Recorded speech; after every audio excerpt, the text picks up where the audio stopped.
Mais nada, vamos explorar um pouquinho a IDE que a gente vai usar para programar os nossos primeiros smart contracts e também interagir com eles. É uma IDE disponibilizada pela própria Ethereum Foundation, né? Chama Remix. E nela a gente consegue escrever smart contracts e também a gente consegue escrever testes, scripts para deploy, etc. Então essa é a interface básica do Remix, né? A gente pode criar um workspace aqui.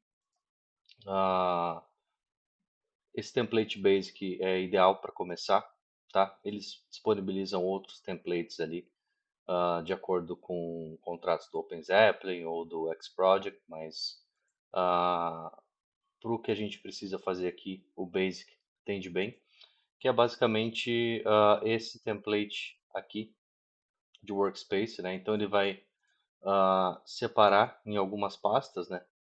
Então, essa pasta aqui de dependências, né? Então, quando a gente usa alguma biblioteca, importa algum outro contrato, né? Como a gente vai usar bastante o OpenZeppelin, né? Os contratos do OpenZeppelin vão estar aqui dentro dessa pasta de dependência.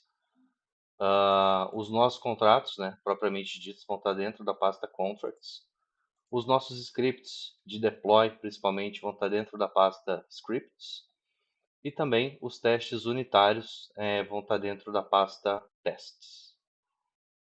Aqui na lupinha a gente pode, né, procurar por termos, bem tranquilinho. Nessa janelinha aqui a gente consegue escolher a versão do compilador de Solidity que a gente vai estar usando, né? Então 0.8.18 ou 0.8.19, por exemplo. Então essa aqui é a tela que a gente escolhe a versão do compilador. Nessa próxima tela aqui a gente pode fazer o deploy dos contratos e também, né, rodar transações, né? Então a gente pode chamar os métodos do contrato e interagir com eles. É interessante, é disponibilizado para a gente, né, vários endereços aqui, né, então várias contas, e por padrão todas essas contas vêm com 100 Ether, para a gente poder transacionar, né, tanto fazer deploy ou chamar métodos do contrato aí que a gente vai gastar um gas, e também a gente pode enviar valores, né, para esses métodos. Então, ah, a gente consegue definir todos esses parâmetros aqui e é bem interessante que a gente pode utilizar várias contas, né? E isso é bem útil quando a gente quer testar o comportamento do contrato, né?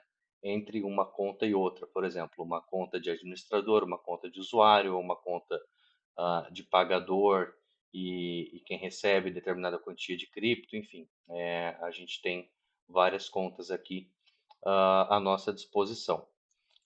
Essa aqui é a parte de debugger, né? Então, quando você faz uma transação e ela não funciona, né? É uma transação que falha, você pode pegar o transaction hash e colocar aqui para começar a debugar. Então, basicamente é esse o overview do Remix, né? A gente vai estar usando ele aí nas primeiras aulas, então a gente vai estar interagindo com ele sempre. E daí eu consigo entrar um pouco mais em detalhes. Era só para fazer uma introdução aí dessa ideia que a gente vai estar usando. E beleza, então, bora lá para a primeira aula. Isso aí, então, galera, bora começar a nossa primeira aulinha. Só queria deixar algumas considerações antes da gente iniciar.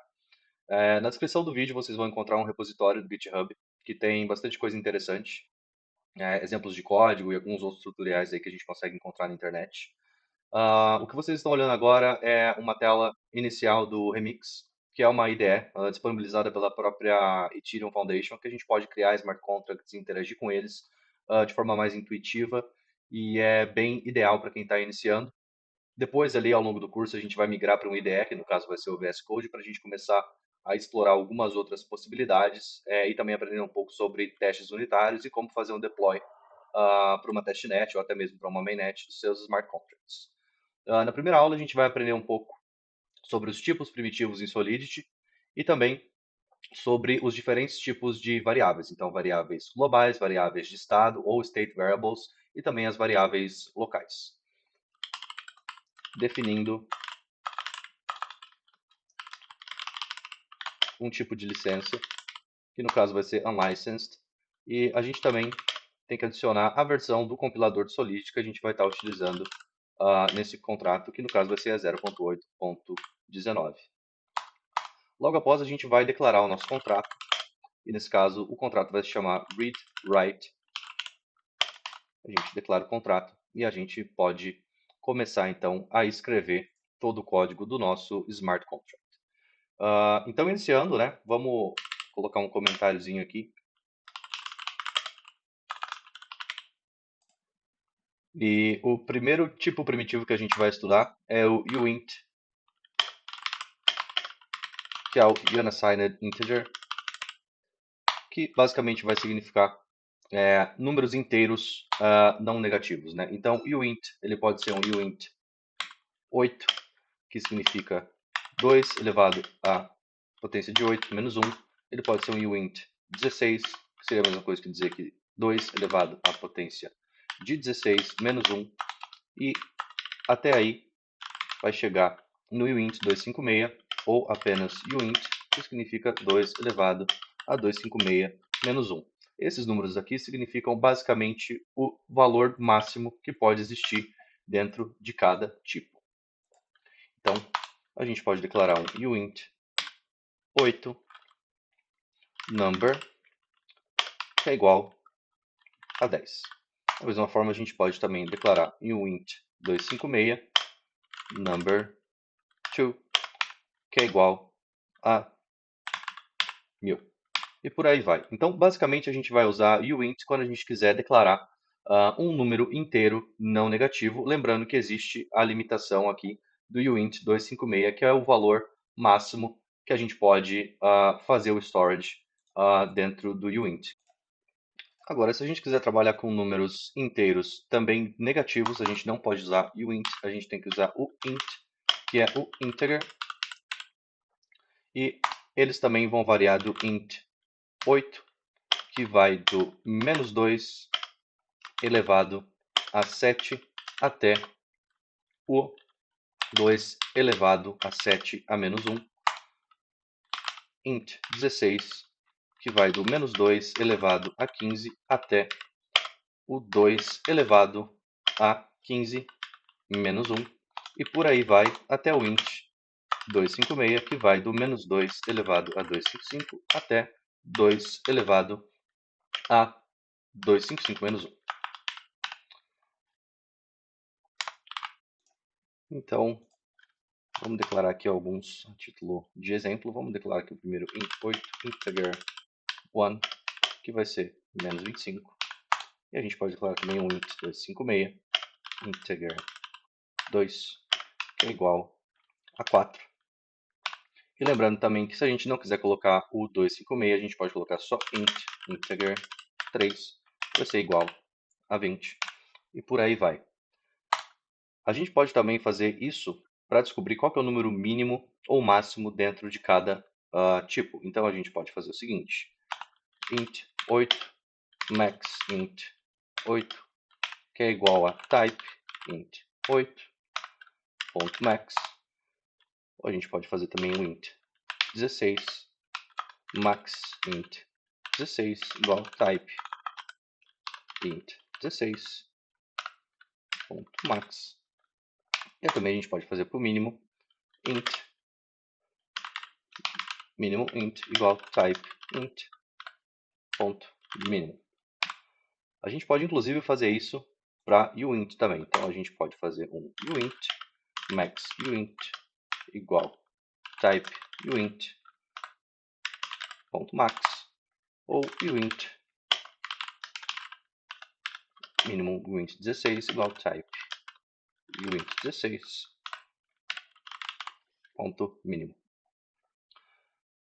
Basicamente, então, a gente aprendeu a trabalhar com números uint e int, sendo que os primeiros aqui não comportam valores negativos, e esses aqui embaixo, que são os integers, eles comportam tanto valores negativos quanto valores positivos também. Continuando, vamos falar do próximo tipo primitivo, que é address, endereço. E daí aqui a gente pode estar se referindo tanto ao endereço de contrato, como também o endereço de um EOA, que é um External Owned Address, que na verdade nada mais é do que uma wallet ou carteira. E é muito simples, né? Então a gente pode declarar um address, vamos deixar ele public, my address. E daí a gente pode colocar um endereço aqui. No caso, eu vou estar colocando aqui o famoso zero address, que também pode ser representado dessa maneira. Address, vamos deixar isso no caso private. Não se preocupem tanto com public e private nesse momento, que vai ser um assunto para a próxima aula. A gente pode colocar other address. E a gente pode declarar o zero address ou o endereço zero dessa maneira aqui. Isso aqui é bastante utilizado quando, por exemplo, a gente quer fazer o burn de tokens, que também é assunto um pouco mais para frente aqui no curso. Continuando então, vamos para o último tipo primitivo, que é o bool ou booleano, que vai representar um valor falso ou verdadeiro, true or false. Então a gente pode colocar um bool is initialized equals true. Como a gente também poderia definir esse valor como falso. Basicamente seria isso, tá, pessoal? Só vou fazer aqui uma ressalva para a gente saber, então, quais são os valores padrão, tá, de cada tipo primitivo que a gente está estudando. Então, para booleano default, vai ser sempre false. E o int default vai ser sempre 0. Mesma coisa para int. Então, int default também vai ser 0. E o address default é o próprio zero address. Então, na verdade, se a gente não passar valor nenhum, a gente sabe que aqui é falso. A gente sabe que aqui é 0. A gente sabe que aqui também é 0. E o address default é o zero address. Então conseguimos aí passar de maneira bem simples sobre os tipos primitivos em Solidity. E isso é bastante fundamental para tudo que a gente vai fazer a partir daqui nessa aulinha. Então eu vou abrir um outro arquivo aqui, chamar ele de storage. E a gente vai começar a entender um pouquinho mais como que a gente consegue ler e escrever dados na blockchain. Então, a gente começa sempre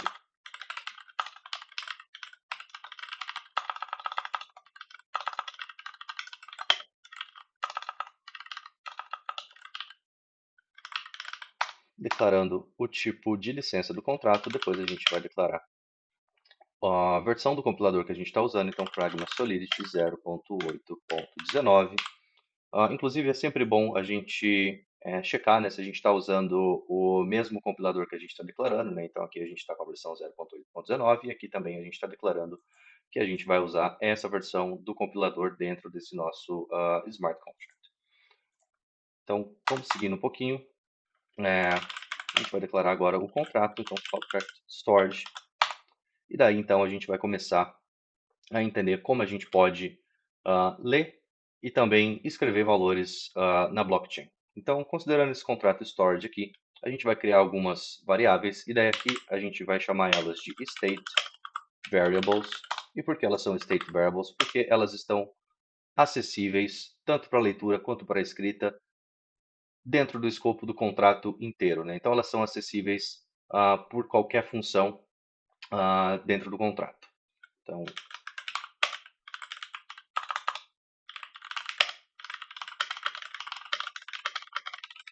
são acessíveis dentro do escopo geral do contrato. Então, vamos começar declarando um booleano aqui. Is initialized, e lembrando que por default isso aqui vai ser false quando a gente não passa nenhum valor. Vamos declarar também um uint favorite number. E a gente também não vai passar nenhum valor, então por default vai ser 0. A gente pode passar também um address do dono do contrato. E como a gente também não está passando nenhum valor aqui, esse valor vai ser o address 0. Então vamos escrever uma primeira funçãozinha que, primeiro, essa função vai servir para a gente conseguir escrever valores na blockchain. Então, function write, e a gente vai passar como parâmetros bool is initialized, uint favorite number, e também a gente vai passar, vamos deixar isso aqui um pouco mais bonitinho, a gente vai passar também address owner. Reparem que a gente pode trazer essa função pública e então a gente consegue declarar o escopo dessa função. Essa função, no geral, ela leva 3 parâmetros, e daí, por convenção, quando é um parâmetro que a gente passa, quando a gente está chamando uma função, a gente geralmente coloca um underline aqui para não confundir com essas state variables, né? Então, sempre quando a gente está falando de parâmetro que a gente vai passar numa função, a gente, por convenção, utiliza esse underline. Então, a gente vai fazer o seguinte. Is initialized é igual a is initialized. Favorite number é igual a underline favorite number. E owner é igual a underline owner. Então, basicamente, o que a gente está fazendo nessa função write a gente passa 3 parâmetros aqui que a gente pode especificar os valores desses 3 parâmetros. E no escopo da função, a gente vai definir essa state variable is initialized com o valor que a gente passa para esse booleano aqui como parâmetro. E a mesma coisa para favorite number e owner. E a gente também pode escrever uma função. A gente pode escrever aqui a função read. E vamos dizer que a gente quer ser um pouco mais específico e a gente quer ler, por exemplo, o número. Então vamos fazer read number.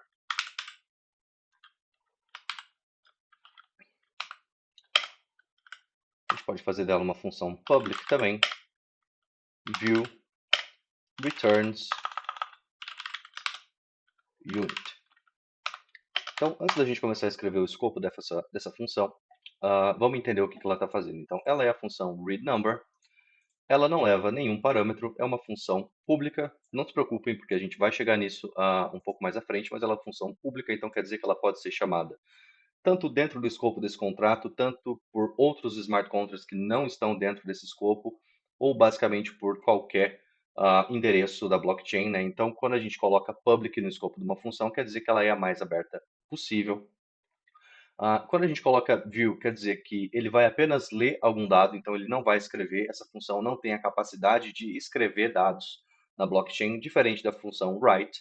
E returns é porque a gente quer que essa função retorne alguma coisa, e no caso a gente quer que ela retorne um uint, que no caso vai ser esse favorite number. Então, basicamente, no retorno dessa função, vai ser muito simples, a gente vai escrever return favorite number, simplesinho.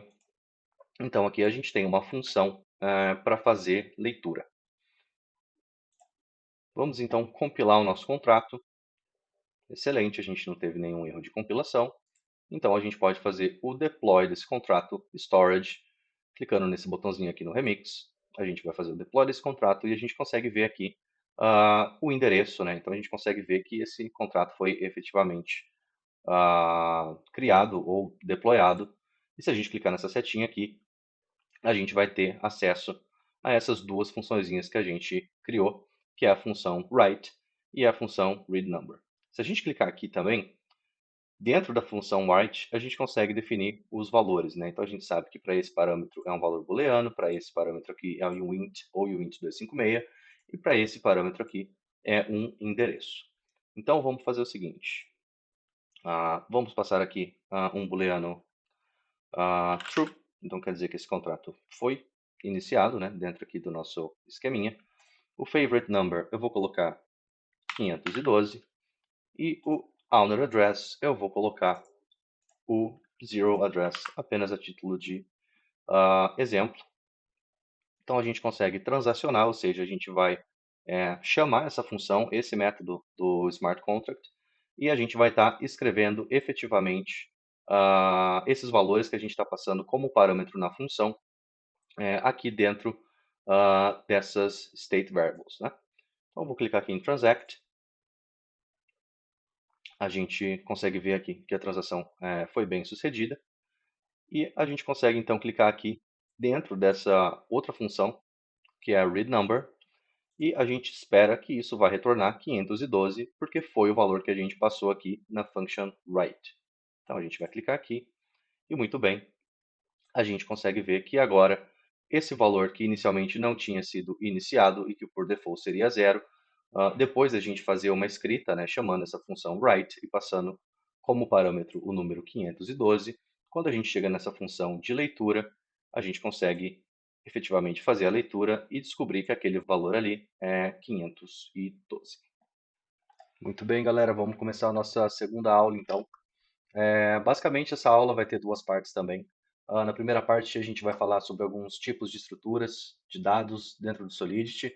Vamos falar também sobre evento, constructor, visibilidade de função, funções view e pure. Vamos falar também sobre condicionais if e for loops.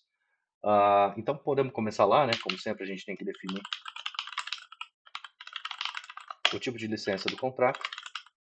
Depois que a gente define o tipo de licença do contrato, a gente vai declarar a versão do compilador Solidity, no caso a gente está usando a 0.8.19, e logo após a gente vai declarar o nosso contrato, que a gente vai chamar ele de Lesson 2, ou Aula 2. E a primeira coisa que eu quero passar para vocês aqui são os mappings. Então, deixa eu só pegar essa minha colinha aqui. Muito bem, mappings são estruturas de dados que associam valores a chaves, keys únicas. São semelhantes a hash maps ou dicionários, dictionaries em outras linguagens de programação. São comumente utilizados para guardar e resgatar dados de forma eficiente, usando o formato de pares, key value ou chave valor. Então, basicamente, se a gente quiser declarar um mapping, né, isso é bem importante, por exemplo, em tokens ERC20, quando a gente quer saber o saldo, né, de um usuário ou de uma carteira, fornecendo apenas o endereço dessa carteira, né, e a gente precisa que retorne algum valor numérico, né? Então, por exemplo, nesse caso, a gente poderia fazer um mapping de address para uint. A gente pode dizer que ele é um mapping público e a gente pode chamar ele de balance of. Isso, inclusive, da implementação original do ERC20, tá? Então, basicamente, vai retornar um uint para o address mapeado. Beleza. Show de bola. Vou falar um pouquinho de arrays também. Deixa eu copiar e colar aqui. Então, arrays são coleções ordenadas de elementos do mesmo tipo, address, uint, string, seja o que for. Permitem que diversos valores sejam armazenados e acessados por índices, que é esse izinho aqui dentro do colchete, e eles podem ser de tamanho dinâmico ou de tamanho fixo. Então, por exemplo, a gente pode fazer um array de endereços. Então, vamos colocar aqui address owners. E a gente sabe que esse daqui, então, é um array de tamanho dinâmico, porque não foi especificado o tamanho desse array. E como a gente pode também declarar um array de tamanho fixo, e a gente pode chamar ele de gap, por exemplo. Isso aqui é bem utilizado em contratos upgradable. Então, esse é um array de tamanho fixo. Muito bem. Outra coisinha que eu quero passar nessa aula para vocês são os eventos, tá? Eventos basicamente são uma maneira de emitir e logar mensagens dos smart contracts. Eles permitem que entidades externas escutem o contrato e reajam a específicas ocorrências. Por exemplo, a execução de uma função ou mudanças de estado. E para declarar um evento é bem simples. A gente vai colocar um event, vamos colocar aqui token, transfer, e daí a gente pode colocar os parâmetros, né? Então a gente pode colocar address from, address to e uint amount. Então a gente consegue declarar um evento e daí dentro do escopo de uma função a gente vai usar a keyword emit para emitir um evento, mas daí a gente verifica isso um pouquinho mais para frente ali na nossa aulinha, sem problema nenhum. Outro assunto que eu quero passar hoje também é o constructor. E o constructor nada mais é do que uma função, só que ele é uma função especial, que é automaticamente executada no momento do deploy do contrato. Então, quando você está fazendo o deploy do seu contrato para uma testnet ou para uma mainnet, você pode iniciar alguns valores, né, em state variables, por exemplo, através do constructor. Né? Ele é basicamente utilizado para definir o estado inicial do contrato. Então, por exemplo, a gente pode declarar um constructor e ele vai levar como parâmetro o address,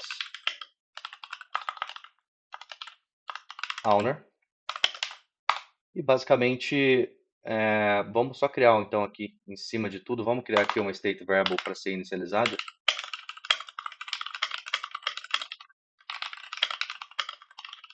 Então a gente pode colocar aqui, por exemplo, address public owner.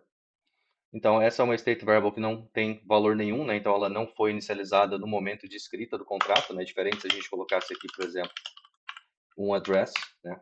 Mas a gente não está inicializando essa state variable e a gente vai inicializar ela através do constructor. Né? Então, basicamente, a gente vai fazer o seguinte: owner igual a underline owner. Isso quer dizer que no momento do deploy do contrato, quando você rodar um script para fazer o deploy do contrato, você vai passar dentro desse script um valor para esse parâmetro aqui, né? Underline owner. E esse underline owner que você passar no momento do deploy do contrato vai ser o valor que vai ser armazenado nessa state variable aqui, que no caso está representando o dono do contrato. Seguindo então, vamos falar um pouquinho de visibilidade de funções. Fiquei de falar sobre isso ali, já tinha mencionado na aula passada, mas fiquei de falar um pouquinho mais para frente, então agora é o momento. Então vamos falar de visibilidade de funções e também funções view e funções pure.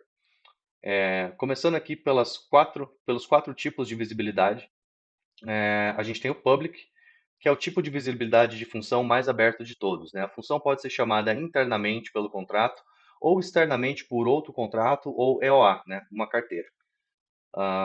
Por outro lado, a gente tem o private, que é uma função que só pode ser chamada internamente pelo próprio contrato. Neste caso, exclui-se os contratos importados ou herdados. A gente também tem a visibilidade de função external, somente pode ser chamada, né? Então, uma função externa somente pode ser chamada externamente por outros contratos ou EOAs, né? Então, contratos externos ou outras carteiras, né, podem chamar uma função externa. A gente tem também a internal, né? Então é uma função que pode ser chamada internamente pelo próprio contrato ou por contratos derivados, né? Então, basicamente, a gente tem esses quatro tipos aqui de visibilidade de função. E a gente tem também, né, os atributos view e pure. Então, quando a gente está falando de view, são funções que podem ler, mas não podem escrever, né, o estado. Então, assim, elas são funções read-only, né? Elas podem ler state variables, mas elas não podem modificar ou escrever essas state variables. Né? E também a gente tem as funções pure, que são funções que não conseguem acessar o estado. Então, assim, elas não conseguem nem ler e nem escrever state variables. Elas funcionam estritamente dentro do escopo dessa própria função. E daí, então, para declarar, né, essas funções, a gente pode fazer o seguinte. Vamos criar essa função foo external view. Então, a gente sabe que essa função aqui é uma função externa, ou seja, ela não pode ser chamada dentro do escopo desse contrato, nem por contratos derivados, só pode ser chamada externamente por outros contratos ou por outras EOAs. E como ela viu, ela não tem a capacidade de escrever em state variables, mas ela pode ler state variables. Né? Então essa seria a nossa primeira funçãozinha. A gente pode criar uma outra funçãozinha. E nesse caso a gente vai falar que ela é internal e pure. Então, nesse caso, para uma função internal e pure, quer dizer que ela pode ser chamada internamente pelo próprio contrato, então dentro do escopo desse contrato aqui que a gente está trabalhando, que é o Lesson 2, ela pode ser chamada dentro do escopo desse contrato. E se fosse o caso, por exemplo, se a gente estivesse, né, herdando um outro contrato, ou sendo herdado por outro contrato, essa função também poderia ser chamada. E ela é uma função pure porque ela não tem a capacidade de escrever e nem ler no estado desse contrato, ela funciona exclusivamente dentro do escopo da própria função. Tá? A gente pode declarar essa outra função aqui, e a gente vai falar que ela é public, e como a gente não está dizendo nem que ela é view, nem que ela é pure, ela possivelmente dentro do escopo dela, ela vai ler ou escrever no estado do contrato numa state variable. Né? Então ela tem essa capacidade de alterar o estado do contrato. E por último, a gente pode dizer que essa function for, a gente vai dizer que ela é private, e uma função private, ela é exclusivamente dentro do escopo desse contrato. Então, um contrato que herda esse contrato aqui, Lesson 2 que a gente está trabalhando, não pode interagir com uma função que é private, porque essa é o tipo mais fechado de todos de função e ela é exclusivamente para uso dentro desse Smart Contract Lesson 2 que a gente está trabalhando. Tá? É convenção, não é obrigatório, mas geralmente quando a gente está falando de função internal ou de função private, a gente pode colocar um underline antes do nome da função, né, para já referenciar ali, para ajudar também, né, quem também está escrevendo no contrato, enfim, entender que essa é uma função internal ou private. Próximo assunto para essa nossa aulinha aqui, vamos falar de condicional if. Basicamente, if é uma condicional que permite a execução de um bloco de código somente se uma determinada condição for atendida, permitindo que os contratos tomem decisões e executem diferentes ações baseado na interpretação das condições. Então, basicamente, a gente pode criar aqui uma funçãozinha para ilustrar esse exemplo. Então, vamos para a function foo5, e essa vai ser uma função public, e essa função também vai retornar um booleano, ou seja, vai retornar true or false. E vamos fazer uma coisinha bem simples aqui. Vamos fazer, por exemplo, if. Então, se 1 é igual a 1, return true, else return false. Então, de uma maneira bem simplesinha, né? A gente tem que, se 1 for igual a 1, ou seja, se essa condição for atendida, ele vai retornar true, mas se essa condição não for atendida, vai retornar false. Então, uma implementação super simples assim, só para a gente entender que a gente pode executar um bloco de código ou outro, dependendo se uma condição for atendida, tá? Marcando aqui. Vamos fazer o seguinte, então, vamos colocar que ela é uma função pure. Beleza, ótimo. Seguindo então, o último assunto que eu quero falar antes da gente começar a pôr a mão na massa e brincar com todas essas coisinhas aqui é do for loop. Então, for em Solidity é uma estrutura de controle por iterações usada para executar de forma repetida um bloco de código por um específico número de vezes ou para iterar elementos de um array. Então, vamos escrever uma funçãozinha também para a gente poder exemplificar isso daí. Vamos escrever a full6, colocar ela public view, e daí a gente vai colocar o for loop. Então, a gente inicia esse I, né, de iteração igual a 0. A gente coloca que a gente quer I menor que 2. E a gente também vai iterar esse I.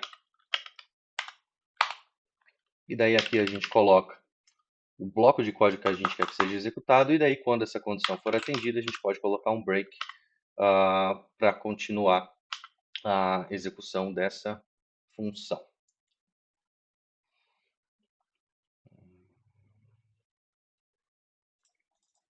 Pode ser pure, por exemplo. Beleza. Aí o compilador fica feliz. Muito bem. Isso aqui é o básico para a gente poder trabalhar aqui mais a fundo nessa segunda aula. Lembrando que todo esse código, toda essa explicação vai estar também dentro do repositório de código. Então, bora lá escrever um contrato e utilizar aqui todos esses tipos e todas essas estruturas aqui que a gente está aprendendo. Vamos escrever um contrato de vault ou cofre, que a gente basicamente vai ter 3 funções. A primeira função vai ser para adicionar quem são os receptores, né, ou as pessoas autorizadas a sacarem desse contrato. uma função para depositar valores nesse contrato e uma função para fazer o saque de valores desse contrato. Tá? Nesse contrato a gente vai estar usando dois contratos da biblioteca da OpenZeppelin, né? A gente vai estar usando o Ownable e o Reentry Guard. Vou explicar um pouquinho do que eles se tratam e por que a gente vai estar usando aqui ao longo da aula, beleza? Então vamos começar lá.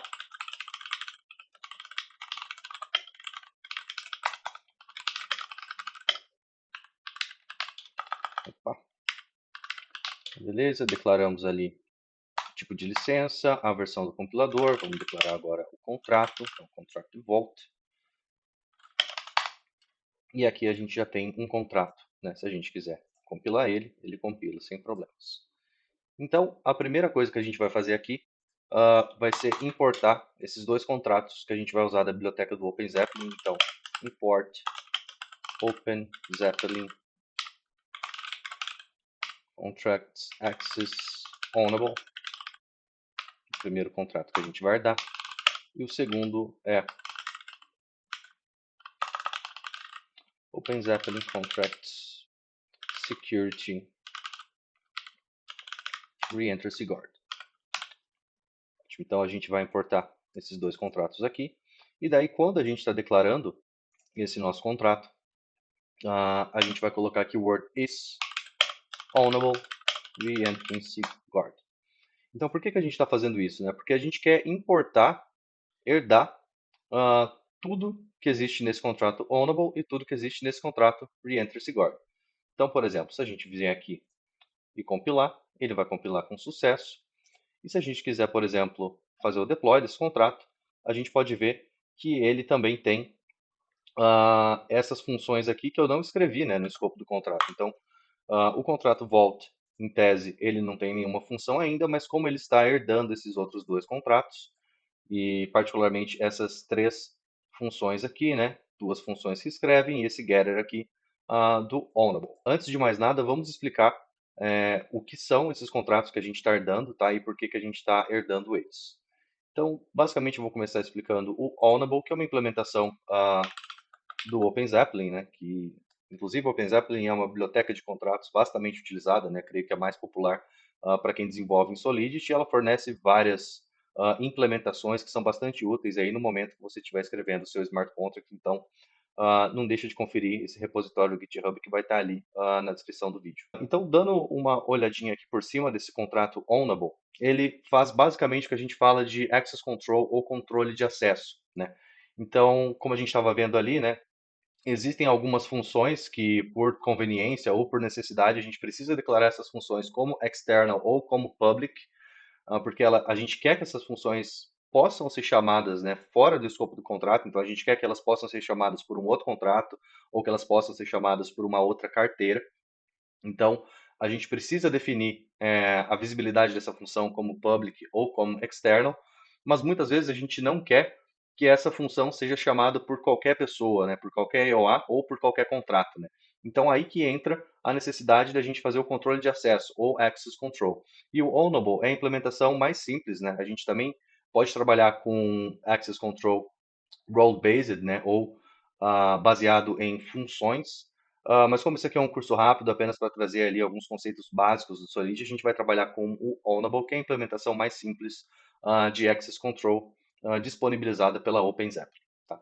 E o que esse Ownable faz? Ele basicamente vai definir um dono para o contrato. E dependendo da função, se você utilizar o modifier onlyOwner, que é esse cara aqui, se a gente usar esse modifier aqui, onlyOwner, quando a gente estiver declarando uma função, né? Então no function signature a gente vai colocar onlyOwner, essa função especificamente externa ou pública poderá ser chamada apenas pelo dono do contrato, que é definido no momento de deploy do contrato, né? Então a gente pode ver que existe esse constructor aqui, e basicamente ele vai definir como owner do contrato, ele vai transferir o ownership do contrato para o message sender. E no momento que você está fazendo o deploy de um contrato, você é o message sender, o endereço da sua carteira é o message sender.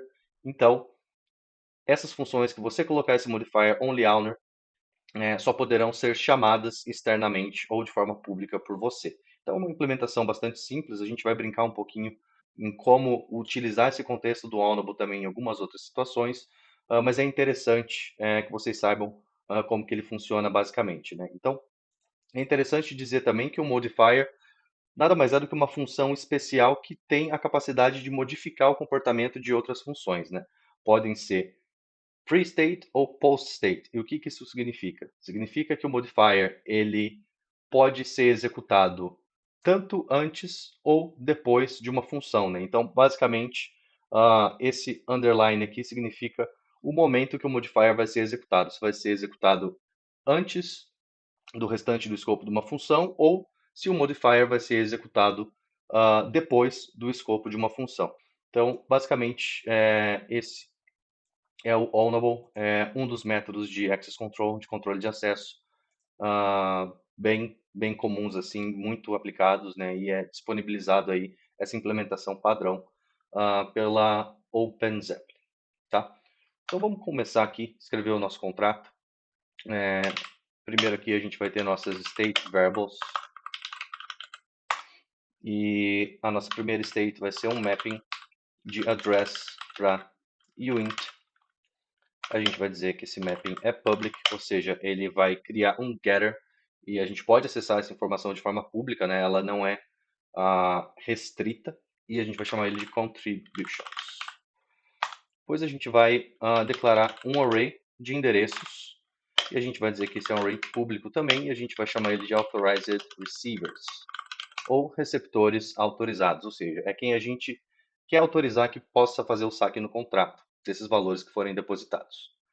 A gente vai declarar um immutable max receivers e ficou tudo vermelhão aqui. Tá, beleza, vamos fazer o seguinte. Vamos declarar um outro uint immutable min deposits. E por que a gente está declarando esses carinhas aqui?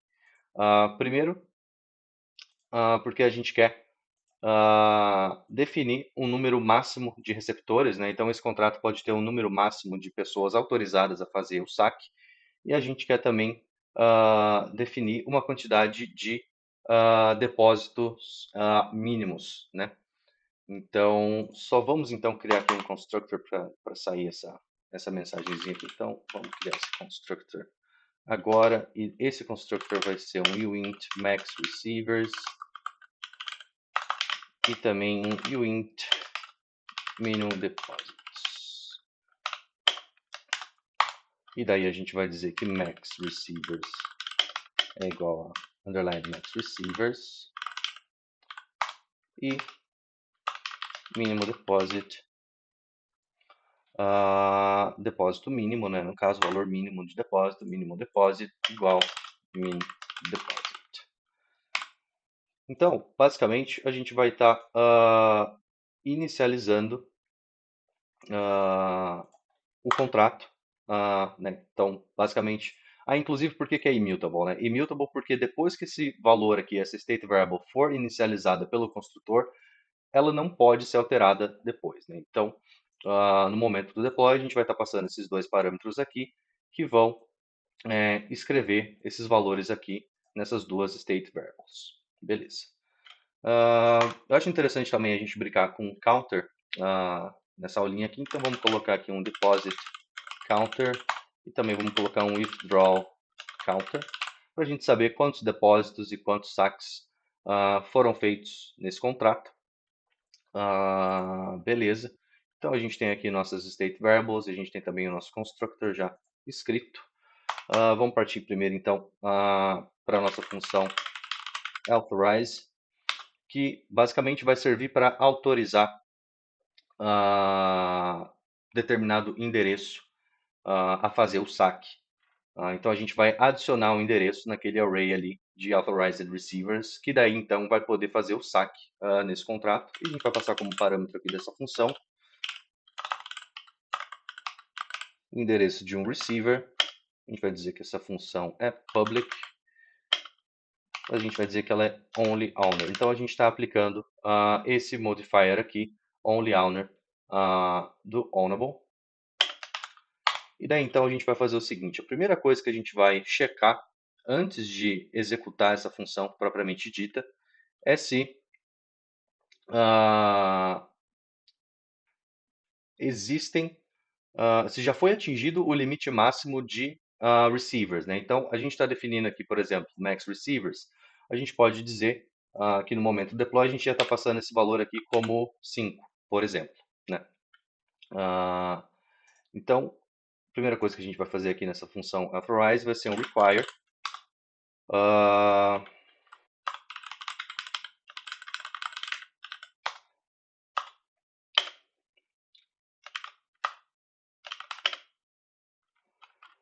então a gente vai fazer um require de authorize receivers.length, que isso nada mais é do que o tamanho de um array. Então a gente vai dizer que o tamanho desse array tem que ser menor ou igual a max receivers. Se não for, a gente vai reverter essa transação como número máximo de receptores atingido. E o que que isso significa basicamente? Então, só voltando. Require é quando a gente quer exigir que alguma condição seja cumprida, senão essa execução da função não vai ser bem sucedida, né? A execução da função vai falhar porque a condição não foi atendida. E nesse caso, a gente está exigindo que o tamanho do array de authorized receivers seja menor ou igual que esse número de max receivers que a gente definiu aqui no momento do deploy pelo constructor. Então, basicamente a gente está checando isso. Então, caso esse número seja menor ou igual ao número autorizado de receptores, a gente vai fazer o seguinte, authorized receivers.push underline receiver. E o que essa linha está fazendo aqui? Ela vai adicionar no array authorized receivers esse underline receiver, que é o parâmetro que a gente está passando aqui para o endereço que a gente está querendo autorizar no escopo do contrato. Agora vamos dizer o seguinte, a gente estava falando também de eventos, né? Então, vamos fazer o seguinte, toda vez que um receptor for autorizado a fazer saques, né, da balança desse contrato, a gente vai emitir um evento. Então, a gente pode dizer evento added receiver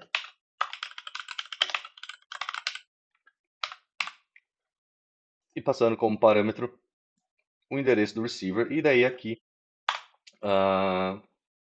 dentro do escopo da função authorize, a gente vai emitir um evento added receiver com o endereço aqui que a gente acabou de autorizar.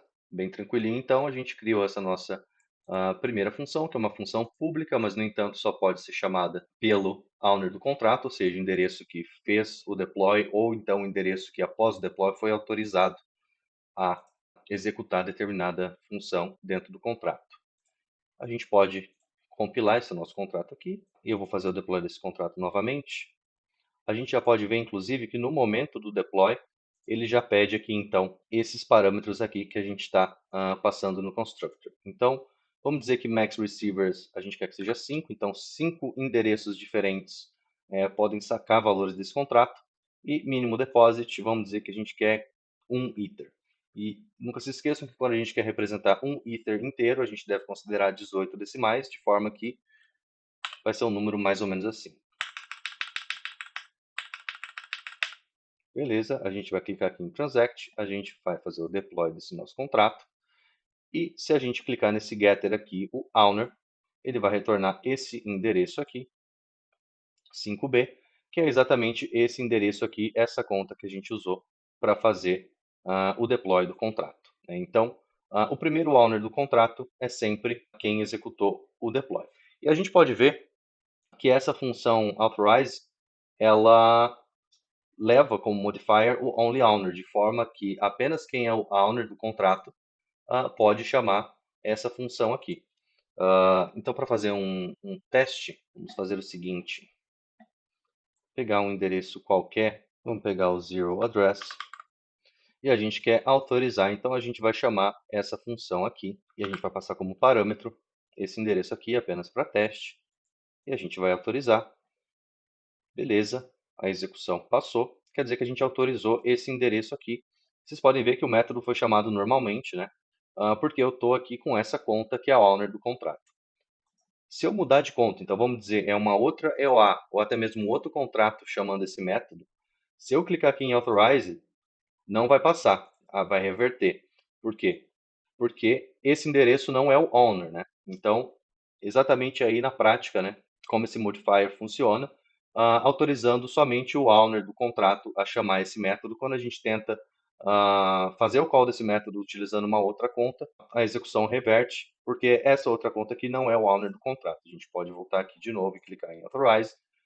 Basicamente, isso aqui vai funcionar de novo, porque daí então eu vou estar utilizando a conta que é dona do contrato que foi especificado. De outra forma que a gente pode pegar esse outro endereço aqui, então esse endereço que não é owner, então eu vou copiar esse endereço aqui e eu vou voltar para essa primeira conta aqui que é a owner do contrato, e eu vou chamar esse outro método aqui, que é o transfer ownership, que nada mais é do que transferir a propriedade do contrato de um endereço para outro. Então, eu, no momento, sou owner, mas eu quero transferir para esse outro endereço aqui, que é essa segunda conta, e eu vou transacionar, transfer ownership, beleza. Quer dizer que agora o novo dono do contrato é esse outro endereço aqui. E a gente pode fazer a prova, a gente pode pegar esse endereço anterior e tentar chamar esse método authorize, e agora a execução vai reverter, porque esse primeiro endereço não é mais o dono do contrato. E se a gente mudar para essa conta aqui que a gente concedeu o ownership e chamar esse método authorize, vai passar, porque agora ele é o novo dono do contrato. Então, apenas ilustrando aí como é que funciona quando a gente herda um contrato ownable e a gente quer aplicar aí controle de acesso nas funções. Beleza, pessoal, mas vamos voltando aqui um pouquinho para o código. Então, a gente tem a nossa função authorize já escrita. Agora a gente vai escrever uma outra função. Vamos chamar ela aqui de function deposit. E ela não vai passar, a gente não vai passar argumento nenhum para essa função, né? Vai ser uma função para fazer depósito de valores nesse contrato, né, no nosso contrato de cofre. Então, vai ser uma função pública e a gente vai colocar esse atributo payable, porque a gente vai saber que é uma função onde a gente pode mandar junto com o call um message value, né? Ou seja, o valor que a gente efetivamente está depositando ou mandando, né, junto com esse call, com essa transação para o contrato. Então vamos escrever essa função deposit. Nessa função também vai ter um require e a gente vai exigir que o message value, ou seja, o valor da call que a gente está fazendo, né, o valor que a gente está depositando, tem que ser maior ou igual que o min deposit. Caso contrário, você, vou pular uma linhazinha aqui, você deve depositar um valor maior. Beleza. Então, basicamente, o que está acontecendo aqui, né? A gente está exigindo que o valor que a gente vai depositar seja maior ou igual ao depósito mínimo que a gente está definindo aqui no constructor. Ou seja, se for um valor inferior ao depósito mínimo, a execução vai reverter com a mensagem de que você deve depositar um valor maior. E daí, seguindo, a gente vai basicamente... Acho que até o seguinte, dá para a gente brincar aqui também. Vamos criar um outro evento, e esse evento vai ser o deposit processed, e vai levar como parâmetro int amount e address depositor. Então, basicamente, a gente está criando um evento aqui. Quando um depósito é realizado no contrato, a gente pega o valor que foi depositado e também o endereço de quem depositou. Então, voltando aqui para essa função deposit, depois de requerer o valor mínimo, a gente pode também fazer o seguinte. Vamos fazer um emit deposit processed. E ele leva, né, esse evento aqui, ele leva dois parâmetros, né? Então, o amount nada mais é do que o message value e o depositor nada mais é que o message sender. Ou seja, o valor, né, dessa call para essa função, né? Então a gente sabe que o value é o valor e o message sender é efetivamente a EOA ou o contrato que chamou essa função deposit, né? Então toda vez que for feito um depósito no contrato, a gente vai emitir um evento deposit processed, passando o valor do depósito e também quem depositou. E daí também, como a gente está usando counter, a gente tem esse deposit counter, a gente vai simplesmente adicionar mais um, né? Então, deposit counter mais. Isso quer dizer que toda vez que um depósito for feito, a gente incrementa esse counter aqui toda vez que alguém faz um novo depósito no contrato. Beleza, muito bem. A gente tem duas funções até agora, a função authorize e a função deposit. Vamos agora criar a função para fazer o saque dos valores desse contrato. Então, function withdraw. E como parâmetro dessa função, a gente vai colocar o amount, que é a quantia que a gente quer sacar, e também o endereço que a gente quer que esses valores sejam transferidos, né? Então, to, para qual endereço a gente vai enviar esses valores aí. A gente vai dizer que é uma função public. E como a gente está falando de uma função de saque, né, por boas práticas de segurança, a gente vai também usar o modifier non-reentrant desse contrato aqui, né, que a gente está importando do reentranceGuard, que é uma das práticas aí, boas práticas de segurança, quando a gente está falando de funções que depositam ou fazem saque de quantias, né, de valores de cripto nativas ou ERC20 em determinado contrato. Muito bem, então a gente vai ter essa função aqui, withdraw, e daí essa função withdraw, a gente inicialmente, eu acho que como a gente está definindo aqui, né, esse array de authorized receivers, eu acho que a primeira coisa que a gente tem que verificar nessa função withdraw é se o endereço que está chamando esse método, né, então quem está fazendo o call nessa função, o message sender que está fazendo o call nessa função, ele é um receptor autorizado, né? Ou seja, se esse endereço está dentro do array de authorized receivers, tá? Então, o que a gente vai fazer é o seguinte. Primeiro, a gente vai declarar um booleano dentro do escopo dessa função, que é o isAuthorize, e a gente vai iniciar ele como false. E iniciando ele como false, a gente praticamente está pressupondo que ninguém é autorizado, a não ser que uma condição seja atendida. Então, para isso, a gente vai iterar dentro do array de authorized receivers para ver se a gente consegue encontrar dentro desse array o endereço do message sender. Então, para isso, a gente vai fazer basicamente for uint igual a 0 e menor que o length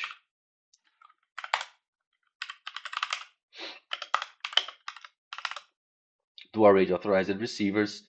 E daí, então, a gente vai escrever esse for loop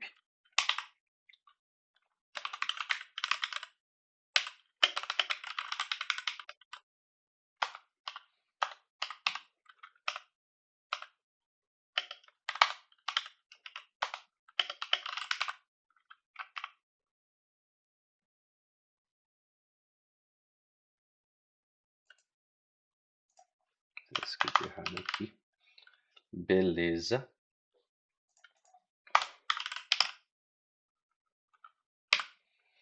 Então, basicamente, o que está acontecendo até agora é o seguinte: a gente está inicializando essa variável dentro do escopo da função como false, e daí a gente pega esse array authorized receivers e a gente vai iterar dentro do length, ou seja, dentro da quantidade de elementos dentro desse array, e a gente vai verificar cada iteração se para o elemento que está sendo iterado, o message sender é compatível, né? Ou seja, se existe esse endereço como message sender em alguma das posições, né, dos elementos desse array.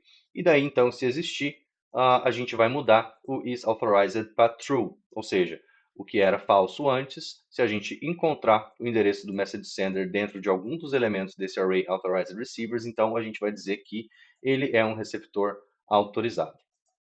E daí a gente vai fazer o seguinte.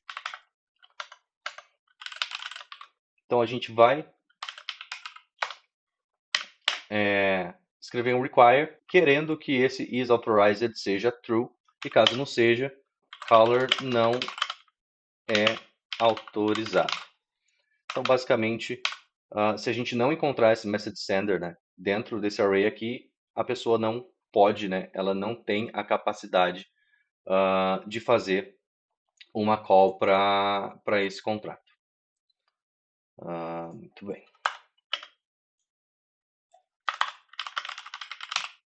Estava dando um errozinho ali, só para... Vamos tirar a pontuação aqui, só para não ter erro. E também a gente vai fazer um require, então a gente também vai querer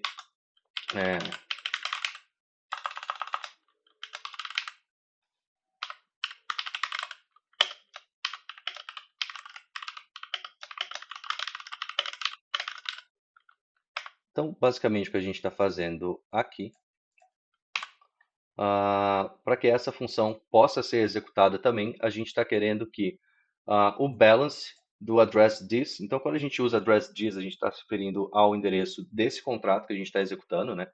Então, a gente quer que os valores, né? Então, o balance desse contrato seja menor ou igual ao valor que a gente está tentando sacar, né? De forma que a quantidade que a gente quer sacar tem que ser menor ou igual do que, na verdade, tem que ser maior ou igual. Maior ou igual do que a gente vai querer sacar, senão vai ter que reverter dizendo que não existe Ether suficiente nesse contrato. Agora a gente vai para a parte da transação em si, que a gente pode representar dessa forma.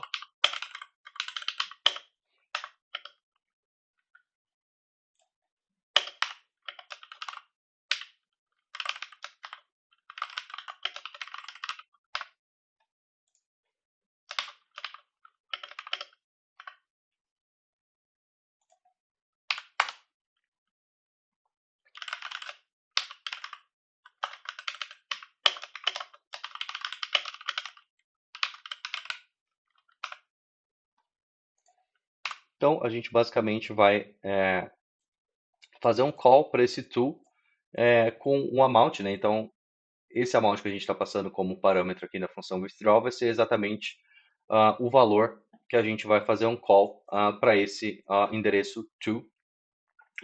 E daí, caso essa execução de função reverta por alguma maneira, né, então a gente require success, né, então isso aqui tem que ser true, e caso não seja, a gente vai reverter com failed to withdraw. Então, essa é a parte da transação que a gente efetivamente vai fazer a transferência de valores desse contrato para algum dos receptores. E daí aqui por último a gente pode também, como a gente está trabalhando aqui com eventos, a gente pode criar mais um evento aqui. Então withdraw process int amount address to. Então basicamente a gente também vai emitir um evento quando algum saque for processado e a gente vai colocar aqui como parâmetro a quantia que foi sacada e também o endereço que foi beneficiado. Então a gente chega aqui também, vamos dar um emit withdraw process com o amount U2, da mesma forma que está aqui, de forma que a gente consiga emitir um evento, então, toda vez que um saque for bem sucedido no contrato. E como a gente está trabalhando aqui com o withdraw counter também, a gente pode incrementar esse withdraw counter. Quer dizer que vai adicionar 1 nesse counter aí toda vez que um saque for realizado nesse contrato. Vamos compilar aqui esse nosso contrato. Beleza, está compiladinho.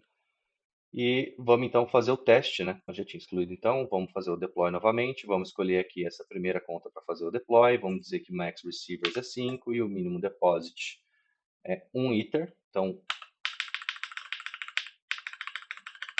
considerando ali os 18 decimais, vamos fazer o deploy com essa primeira conta aqui, transact. E a gente pode ver que o contrato foi deployado nesse endereço aqui, né? Então a gente vai ter todas as nossas funções que a gente escreveu e também as que a gente herdou para poder interagir aqui com o Remix. Note que as funções que são view, né, ou as getters, elas vão estar marcadas com azul. Essa função deposit está marcada em vermelho porque é uma função payable e essas outras três aqui que têm a capacidade de alterar o estado, né? Então elas escrevem nas state variables, elas estão marcadas como laranja. Basicamente, né? Essa primeira função authorize que a gente criou é uma função que permite a gente adicionar, né, receptores autorizados a sacar valores desse contrato. Então, A gente fez o deploy com essa primeira conta aqui. Eu vou copiar o endereço dessa segunda conta, retornar aqui para a primeira, né? Porque é o owner. Essa função, lembrando aqui, né, é uma função only owner. Então, como não foi feita a transferência da ownership desse contrato ainda, é uma função que só pode ser chamada pelo endereço do deployer, né? Por isso que eu estou voltando aqui para esse primeiro endereço. E eu vou chamar essa função passando aqui o endereço dessa segunda continha aqui. Vou chamar a função authorized e ela vai passar, querendo dizer que a gente autorizou o endereço daquela segunda conta a ser uma EOA legítima a fazer saques desse contrato. Então, muito bem. O que a gente vai fazer então agora é o seguinte: a gente tem essa função deposit, que é uma função payable. A gente vai usar agora essa terceira conta aqui, que está com 100 Ether por enquanto, e a gente vai fazer um call nessa função deposit, e a gente vai fazer um call no valor de 5 Ether. Então, a gente está vendo aqui que o balance do contrato nesse momento é zero, a gente está usando essa terceira conta aqui, um investidor, um doador, que seja, e vai depositar 5 Ether. Então, a gente clica em Deposit, a gente pode ver que o balance desse contrato é 5 Ether. E daí, então, vamos tentar fazer um withdraw com essa terceira conta aqui, que não é autorizada, né? Então, a gente vai chegar aqui na função withdraw e a gente vai colocar o valor, por exemplo, 2 Ether, então 2 com 18 decimais. Esse número grande aqui representa 2 Ether. E vamos falar que a gente quer fazer um saque para esse próprio endereço. Vamos colocar esse quarto endereço aqui. A gente vai colocar esse endereço aqui como parâmetro da função withdraw. E a gente vai tentar dar um transact. E a gente pode ver que a execução dessa função reverteu porque quem está fazendo a call dessa função não está incluído nesse array aqui de endereços que são autorizados a fazer o saque. Então, essa execução reverteu, de forma que também a gente pode chegar aqui e escolher essa segunda conta que a gente adicionou como um receptor autorizado, né, alguém que pode chamar essa função. Então, a gente vai colocar aqui esse segundo endereço e vamos tentar de novo chamar essa função withdraw. Função withdraw, a gente vai clicar em transact e agora a gente pode ver que a execução foi bem sucedida porque esse endereço aqui que está transacionando, né, depois das verificações que a gente faz aqui nessa função withdraw, esse é o endereço legítimo a poder chamar essa função. Notem também que o balance diminuiu para 3 Ether e eu posso fazer isso de novo, então eu vou repetir essa transação. O balance agora foi para 1 Ether. E se eu tentar repetir essa transação de novo, passando o valor de 2 Ether, essa transação vai reverter porque não existe valores suficientes aqui nesse contrato, de forma que se a gente colocasse apenas 1 Ether e transacionasse, ia passar também, de forma que agora não temos mais nenhum valor depositado nesse contrato aqui. Beleza, galera? Muito bem. Acho que para a aula de hoje era tudo que eu queria passar. Espero que vocês tenham entendido. E a gente se vê na nossa próxima aula do curso rápido de Solidity. Muito obrigado.